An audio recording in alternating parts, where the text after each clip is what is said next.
And what we had agreed upon, not just in these emails, but in our personal appearance with you all last Thursday,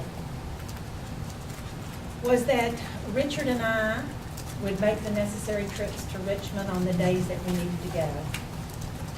That we would participate in a conference call that had already been scheduled for 4 o'clock Monday afternoon, which was of all the university presidents. That we would find out everything we possibly could for ourselves and for you about how these budget reductions were to take place, what furlough meant, who did that apply to, when was it supposed to be had, what the new information we had received about stimulus meant, that they were going to pull some from the next year forward into this year. We still don't know the answers to all those questions. We have no plan in place. We began working on the plan for the first time since the governor's announcement this morning in cabinet, as we told you last Thursday.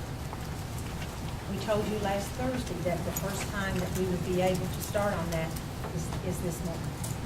And we still don't have all the information. I'm going to say 2 more questions in the interest of time, and then we need to move to the remainder of our agenda. So you've had your hand up for a while. I have the disadvantage of being new here.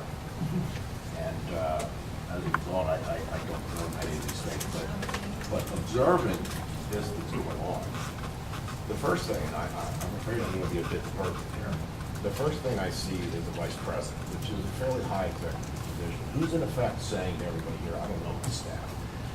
If she says that, I thought I better cut this guy off in case he's going to send Trojan horses through the computer system or set off smoke bombs in the Nazis or something, that tells me she doesn't know what. Everybody else is saying, this guy's been here 24 years, can you trust him? That means everybody knows her staff better than she knows her staff. Then, I listen to you say, I don't know what my vice presidents are doing. And I would suggest that maybe the office of president presupposes a certain leadership, organizational, and other qualities that you would get your ship in order. Yeah. So you do know what the people are doing, because those are totally unacceptable. Yeah.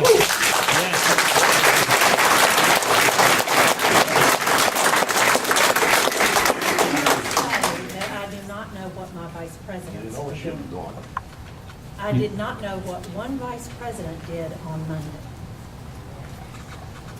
One vice president. Well, said, you tell me how you would know that. Don't ask me if I'm going to tell you how to do it. I want to be the president. I want to be the organization at the power. I will do that, actually. Thank you. Happy to. I probably won't even work here by Monday at this rate, but nevertheless. That's really the conversation of all this. I don't think, there's people that are concerned about who was fired, but I think the biggest concern is how they were fired. And the answers are being given a combination of, I don't know what's going on, and I don't know my employees. That isn't what we want to hear from leaders. No. Leaders are supposed to be special people. They're not supposed to be people who don't know these things. And that's a bad answer to give, because it causes you to say that all my fears are justified. Yeah. I don't know what might come up next. If people are throwing darts in the president's office, I don't know what might come up next. I mean, I'm just speaking for how I think some people are probably feeling it. That's not a good answer to give. No. What happened Monday should have never happened. It's not in the plan that we have agreed upon with the faculty. They're talking reversing it. They're talking reversing the bad decision. Yeah.